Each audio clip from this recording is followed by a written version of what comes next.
আপনার মাজারে বাক্স দেওয়া হয়, মাজারে বাক্স নিয়ে পয়সা নেওয়া হয়, দাদা হুজুরের মাজারে নাকি এই সব করা হয়। না না না, সে মিথ্যা কথা বলেছে। আপনারা তো জানেন ফুরফুরাতে কি কবরের চাদর দেওয়া হয়? বলুন, আপনারা বলুন, ফুরফুরায় কি কবরের উপরে ভাইজান ফুল দেওয়া হয়? ফুরফুরায় গিয়ে কি সেজদা দিতে বলা হয়? বোর্ডে লেখা আছে না নাই? ফুরফুরায় মাজারের মধ্যে কোনো মহিলাকে ঢোকানো যাবে না ভাইজান, মহিলাদের জিয়ারত করা চলে না। চলবে? এভাবে মুসলমান ইমানদারেরা, আমার মুজাদ্দেদ জামানের মানা আছে, কোরআন সুন্নাহ হাদিস অনেক দলিল আছে। আমার দাদা হুজুর এগুলো কঠোর ভাবে মানা করেছে, বাবাজি এগুলো চলবে না। অতএব সে ওয়াজ করে বেরিয়ে গেল, কিন্তু দেখা গেল ফুরফুরাতে এই সব হয় না। তাহলে সে ইলজাম দিল না দিল না?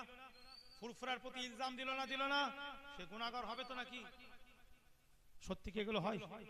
তুমি দাদা হুজুরের মাজারে এখন বলেন, তাহলে কি করবেন? এদের কি ওষুধ আছে বলেন? কেউ যদি সমালোচনা করে, আল্লাহ রাসূলকে অনেকে পাগল বলেছে না বলেনি গো? কি গো বলেছে না বলেনি? আল্লাহ রাসূলকে জাদুকর বলেছে না বলেনি? এখন যদি রাসূলুল্লাহ কি করছেন, আল্লাহকে যদি উনি যদি চাইতেন, আল্লাহকে বলতেন আল্লাহ এদেরকে আপনি শাস্তি দেন, আল্লাহ পাক শাস্তি দিতেন না দিতেন না? রাসূলুল্লাহ কিন্তু বদদুয়া করেন। আল্লাহ নবীকে আজে বাজে বলেছে। শুধু তাই নয়, আপনাকে আমি প্রমাণ দেব, আল্লাহ রসুলের বিবিকে নিয়ে বাজে কথা বলা হয়েছে। আল্লাহ রসুলের, আমাদের আম্মা জান আয়েশা সিদ্দিকা রাদিয়াল্লাহু তাআলা, সূরাতুন নূর খুলে দেখবেন। জি, সূরাতুন নূর, আমি যদি আপনাকে আয়াত বলি, সূরাতুন নূর খুলে দেখবেন। আয়েশা আম্মা জান রাদিয়াল্লাহু তাআলা আনহার উপরে ওয়াকিয়া ইফক বলা হয়, তার উপরে নাউযুবিল্লাহ নাউযুবিল্লাহ নাউযুবিল্লাহ, যেটা দলিল আছে বলে বলছি, মানে আছে ঘটনাটা, ওয়াকিয়াটা সূরাতুন নূরে তার দলিল, আল্লাহ পাক তার জবাব দিয়ে দিয়েছেন। জি, আয়েশা আম্মা জানকে বলা হয়েছে জানি বলা হয়েছে। আয়েশা আম্মা জান নাউযুবিল্লাহ জিনা করেছিলাম বলা হয়েছে, তোহমত লাগানো হয়েছে, ওয়াকিয়া ইফক বলা হয়। কি করবেন এখন? দাদা হুজুর পীর কেবলাকে, দাদা হুজুরের মত পথকে অনেকে দেখতে পারে না, হিংসা, তারা সমালোচনা করবেই। কি আমরা কি মারামারি করবো ভাই, ঝগড়া করবো? এইভাবে বুঝিয়ে দেবো মানুষকে। আপনারা যদি বুঝতে পারেন বুঝবেন, না বুঝলে কিছু করার। মুজাদ্দেদ জামান পাঁচ হুজুরকে আমরা ভালোবাসি না বাসি না? হাত তুলে বলেন। ভালোবাসি তো? একদম।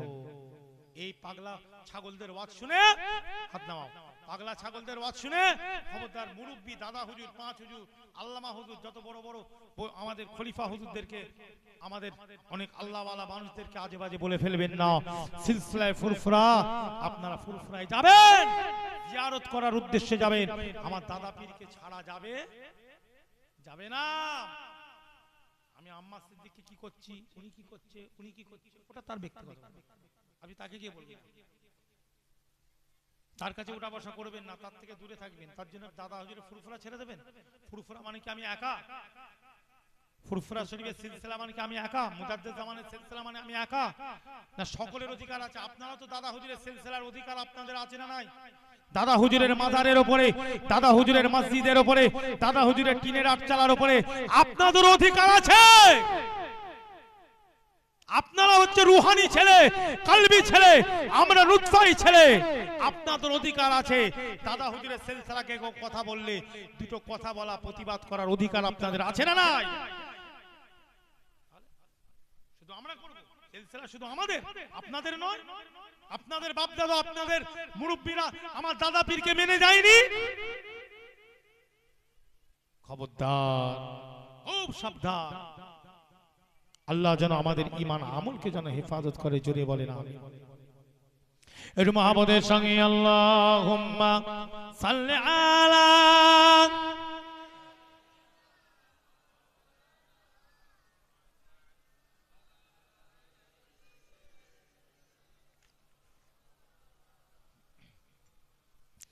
जन्नती जन्नती जन्नती जन्नती जन्नती जन्नती जन्नती जन्नती अल्लाहुम्मा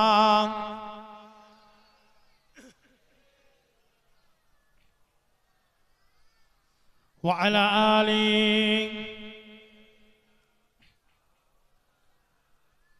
আবু বকর ওমর জান্নাতি জান্নাতি, আবু বকর ওমর জান্নাতি জান্নাতি, উসমান ও আলী জান্নাতি জান্নাতি, উসমান ও আলী জান্নাতি জান্নাতি, আবু বকর ওমর জান্নাতি জান্নাতি, উসমান ও আলী জান্নাতি জান্নাতি, উসমান ও আলী জান্নাতি জান্নাতি, তালহা দাজানা জান্নাতি জান্নাতি, তালহা দাজানা জান্নাতি জান্নাতি, জান্নাতি জান্নাতি, জান্নাতি জান্নাতি, জান্নাতি জান্নাতি, জান্নাতি জান্নাতি। আল্লাহুম্মা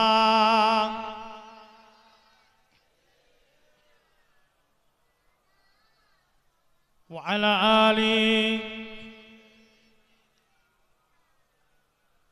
খাদিজা আয়েশা জান্নাতি জান্নাতি, খাদিজা আয়েশা জান্নাতি জান্নাতি, খাদিজা আয়েশা জান্নাতি জান্নাতি, ফাতিমা যায়নাব জান্নাতি জান্নাতি, ফাতিমা যায়নাব জান্নাতি জান্নাতি, আসিয়া রহিমা জান্নাতি জান্নাতি, আসিয়া রহিমা জান্নাতি জান্নাতি, জান্নাতি জান্নাতি, জান্নাতি জান্নাতি, জান্নাতি জান্নাতি, জান্নাতি জান্নাতি।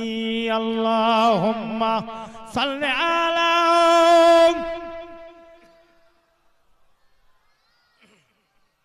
ওয়া আলা আলি সাইয়্যিদিনা।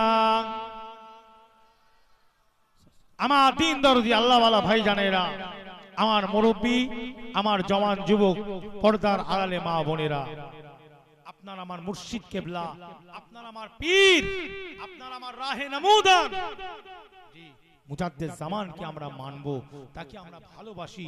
কোরআন সুন্নাহ ইজমা কিয়াসের বাইরে তিনি একটা কথা আমাদেরকে বলে যাননি। জোরে বলুন না সুবহানাল্লাহ।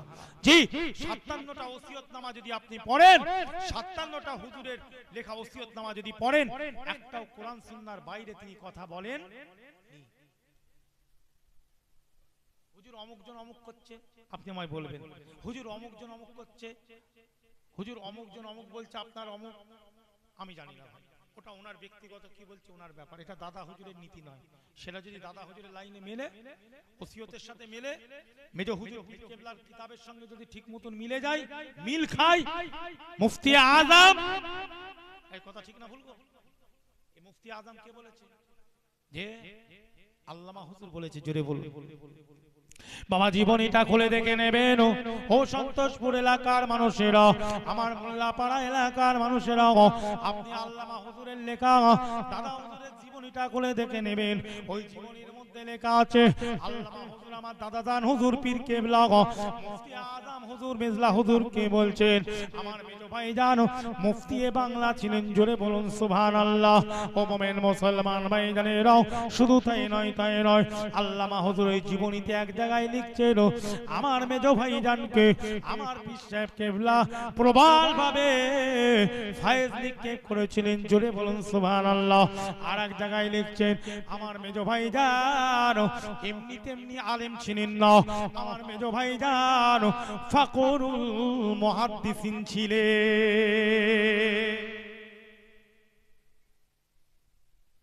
কে বলছেন ভাই?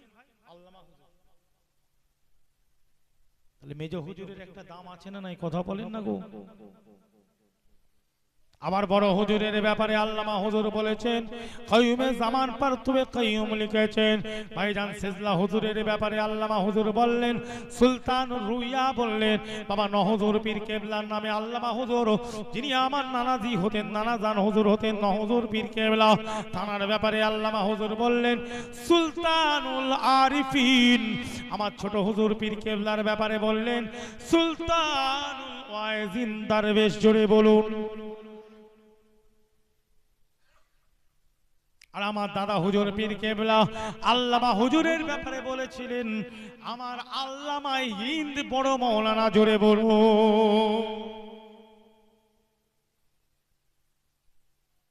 ভাই সকল, ওলি আল্লাহ পীর মুর্শিদের লাইনটা আল্লাহর সিরাতুল মুস্তাকিমেরই লাইন। জোরে বলুন।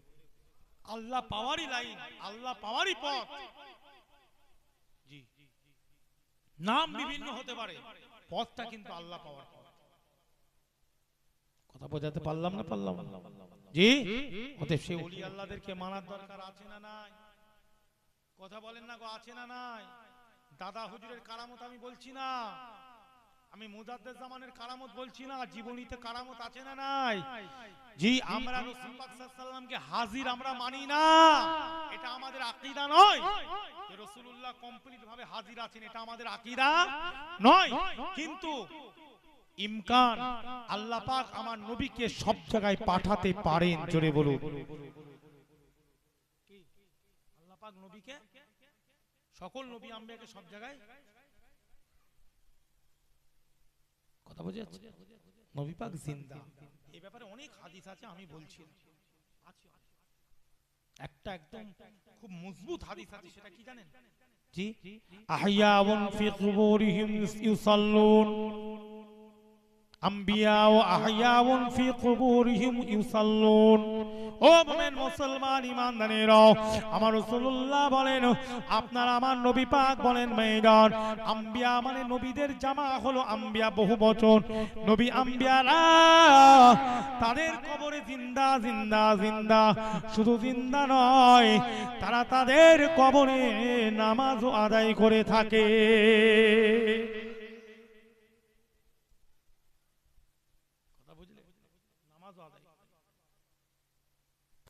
তাফসিরে কাবীরের যিনি লেখক, তিনি এক জায়গায় বলছেন, তাফসিরে কাবীরের যে কাবীর বলে একটা তাফসির আছে, তাফসিরে কাবীর বলে একটা তাফসির আছে, ওই তাফসিরের একজন লেখক, যিনি সাহেবে মুআল্লিফ, যিনি মুসান্নিফ, যিনি ওই কিতাবটা লিখেছেন, তিনি এক জায়গায় তার কিতাবের মধ্যে, তাফসিরে কাবীরের মধ্যে তিনি এক জায়গায় লিখছেন, নবী আম্বিয়াদের ব্যাপারে লিখছেন, আম্বিয়াও লা ইউমিতুনা, আম্বিয়াও লা ইউমিতুনা বাল ইয়ানকালিবুনা মিনাল কানাই ইলাল বাকা।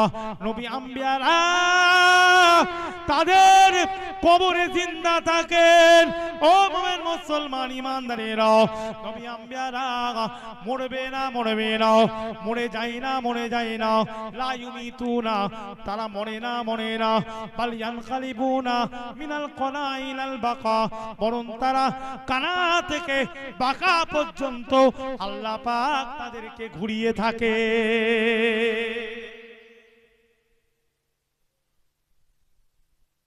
তাফসিরে কাবীর খুলে দেখবেন, পাবেন। ও মুমিন মুসলমান ঈমানদারেরা, কিভাবে তারা ঘোরে? একটা দলিল আপনাদের কাছে দিয়ে যায়। যখন মেরাজে যাচ্ছেন বাইতুল মুকাদ্দাসের দিকে রাসূলুল্লাহ, মেরাজে যখন যাচ্ছেন ভাইজান কতিব বলে একটা জায়গা আছে হামরা, ওই জায়গায় একটা কবর ছিল, কবর মোবারক মুসা কালিমুল্লাহ হুজুরের।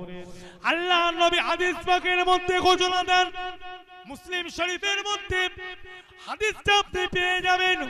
আল্লাহর নবী বলেন, আর তার আগের হাদিসটা যেটা বললাম প্রথম, আহইয়াউন ফি কুবুরিহিম, ওটা আপনি আবু দাউদেও পেয়ে যেতে পারেন, আর এটা আপনি মুসলিমে পাবেন যেটা বলছি।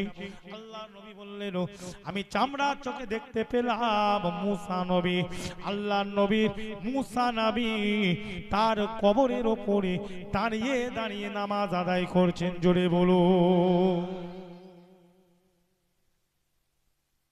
আল্লাহর নবী বলেন, তোমরা আমার নামে সালাম দেবে, আমাকে সালাম দেবে, আল্লাহ পাক তোমাদের সালামটা আমার কাছে পৌঁছে দেন, তোমাদের সালামটা আমার কাছে পৌঁছে দেন। তখন সাহাবায়ে কেরামদের মধ্যে একজন বললেন, হুজুর আপনি ইন্তেকালের বাদে তখন কিভাবে আপনি সালামের জবাবটা দিবেন? এখন তো আপনি বেঁচে আছেন, আপনার কাছে পৌঁছানো, আমরা সালাম দিচ্ছি, আপনি জবাব দিচ্ছেন, ইন্তেকালের বাদে কিভাবে দেবেন? তখন আল্লাহ রাসূল বলেছিলেন, ইন্নাল্লাহা হাররামা আলাল আরদি,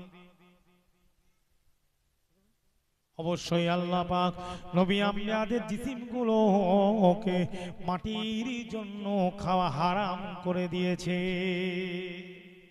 মাটিকে বলে বলে দিয়েছে, এ মাটি নবী আম্বিয়াদের জিসিম গুলো খাবে না। আল্লাহ মাটিদেরকে অর্ডার দিয়ে দিয়েছে, খবরদার তোমরা আমার আম্বিয়াদের জিসিম গুলো খাবে না, টাটকা থাকে। নবী আম্বিয়াদের জিসিম গুলো কবরের মধ্যে টাটকা। আল্লাহ পাক তাদের জিসিমের মধ্যে রূহ গুলো দিয়ে রাখেন। জোরে বলুন। আল্লাহ পাক চাইলে নবী আম্বিয়াদেরকে এক জায়গা থেকে অন্য জায়গায় সাইরও করাতে পারেন। আল্লাহ চাইলে হাজির আলাদা জিনিস আর আল্লাহ চাওয়াটা আলাদা জিনিস। আমার সিলসিলার যেটা মত, আহলে সুন্নাত ওয়াল জামাতের বেশিরভাগ মত হলো আল্লাহ যদি চান সবকিছু পারেন। জোরে বলুন। কারণ আল্লাহ কোরআনে বলছেন, বিসমিল্লাহির রহমানির রহিম, ইন্নাল্লাহা আলা কুল্লি শাইইন কাদির। জোরে জোরে বলুন। অবশ্যই আমার আল্লাহ সব জিনিসের উপরে ক্ষমতাবান। কি তাই তো নাকি? আল্লাহ সব জিনিসের উপরে ক্ষমতাবান না? আল্লাহ বলবেন কোন, হয়ে যাবে ফায়াকুন। যখনই বলবেন হয়ে যা, সঙ্গে সঙ্গে সেটা হয়ে যাবে। কথা বোঝাতে পারলাম? জি। আসুন হাদিস শুনুন, কিভাবে যেতে পারে শুনুন। ও মুমিন মুসলমান, হাদিস পাক খুলে দেখবেন, বাইতুল মুকাদ্দাস, বাইতুল মুকাদ্দাস যেটা ইসরায়েলদের আন্ডার, ইসরায়েলরা যেখানে দখল করার চক্রান্ত চালাচ্ছে, ওই বাইতুল মুকাদ্দাসে আল্লাহ রাসূল ইমামতি করছেন। কে? জোরে বলুন। আপনার আমার নবী পাক ইমামতি করছেন। আদম নবী পেছনে নামাজ পড়ছেন, ইব্রাহিম নবী পেছনে নামাজ পড়ছেন, ইসমাইল নবী পেছনে নামাজ পড়ছেন, মুসা নবী পেছনে নামাজ পড়ছেন। ভাইজান ভাইজান, ইয়াকুব নবী, ইউসুফ নবী, ইউনুস নবী, ইলিয়াস নবী, সালেহ নবী, হুদ নবী থেকে নিয়ে ভাইজান দাউদ নবী থেকে নিয়ে, হিয়া নবী থেকে নিয়ে, শাম নবী, উযাইর নবী থেকে নিয়ে আল্লাহ নবীর পেছনে ইক্তেদা করে নামাজ আদায় করছেন। তারা তো কবরে চলে গেছে, মুসা নবীকে দাফন দিয়ে দেওয়া হয়েছে, দাউদ নবী দাফন হয়ে গেছে, সকলে তো মাটির মানুষ হয়ে গেছে। তাহলে আল্লাহ নবী নামাজ পড়াচ্ছে, তারা বাইতুল মুকাদ্দাসে কবর থেকে এসে কিভাবে উপস্থিত হলো? কথা বলুন। আল্লাহ চাইলে উপস্থিত করাতে পারে না? পারে না? কথা বলেন। হাদিস বলছি আমি, গল্প নয়। যে মৌলী সাহেব, কিছু মৌলী সাহেব বলে পারে না, যখন তাকে জিজ্ঞাসা করছে হাদিসটা পড়েছে, বলছে হাদিসটা আমি চোখে দেখিনি। কি হবে? বলে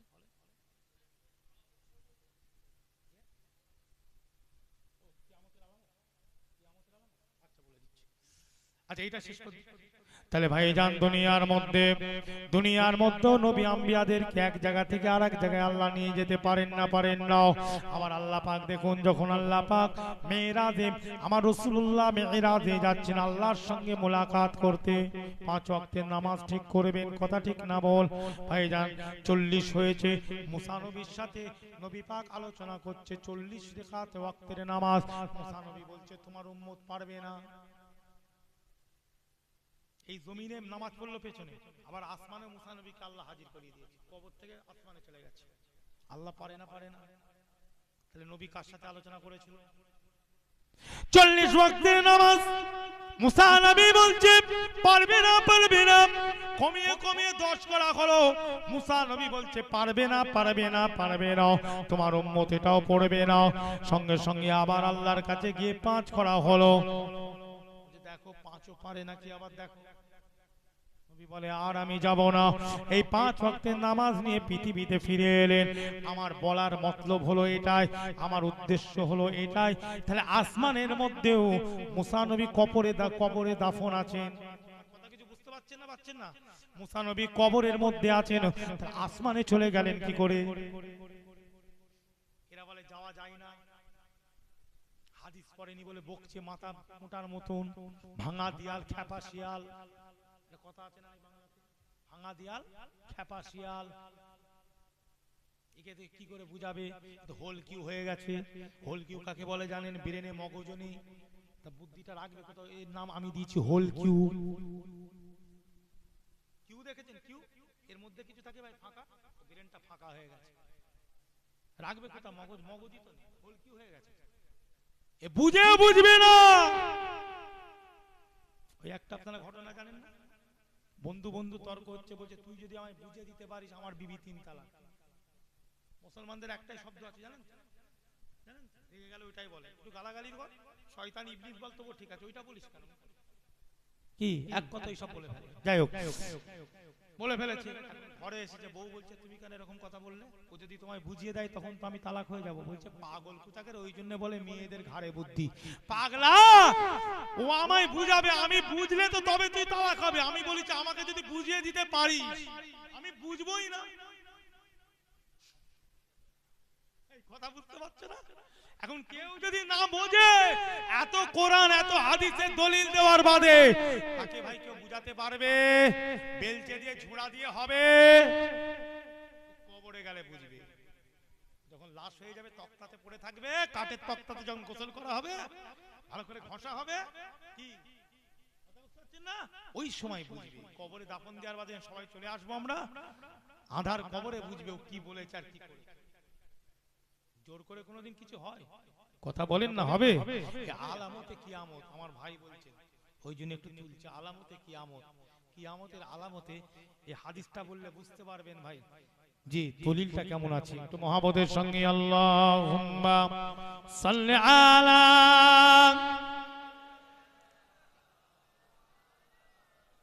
ওয়া আলা আলি সাইয়্যিদিনা সাল্লাল্লাহু আলাইহি ওয়াসাল্লাম। আমার দিন দরদি আল্লাহ বলা হয় আলামতে কিয়ামত। হযরত আলী রাদিয়াল্লাহু তাআলা আনহু থেকে একটা হাদিস এসেছে, আমার রাসূলুল্লাহ বলেছেন, আমার নবী পাক বলেছেন, একটা সময় আসবে, একটা সময় আসবে আমার উম্মতের মধ্যে অনেক কঠিন আযাব আসবে। তারা এমন কিছু কিছু কাজ করবে যে কাজটায় আল্লাহ রাজি নয়, আমি নবীও খুশি নয়। বিরাট বড় আযাব তখন আসবে। আল্লাহ নবী বললেন কি কাজ তারা করবে, তোমরা কি শুনতে চাও? ইয়া রাসূলুল্লাহ আমরা শুনতে চাই। আল্লাহ নবী বললেন আমার উম্মতদের মধ্যে এরকম কাজ হবে, তারা রাষ্ট্রনায়ক হবে, তারা জনগণের অর্থটাকে নিজের অর্থ বলে মনে করবে, তারা রাষ্ট্রনায়ক হবে, দেশের পরিচালনার রাষ্ট্রের পরিচালনার দায়িত্ব নেবে। তারা কি করবে? তারা রাষ্ট্রনায়ক হবে। তাদের কি ভাইজান, ওই রাষ্ট্রনায়ক যারা হবে তাদের জিনিসটা কি হবে? তারা জনগণের পয়সাকে নিজের পয়সা বলে মনে করবে। আর হবে না ভাই, এসে গেছে।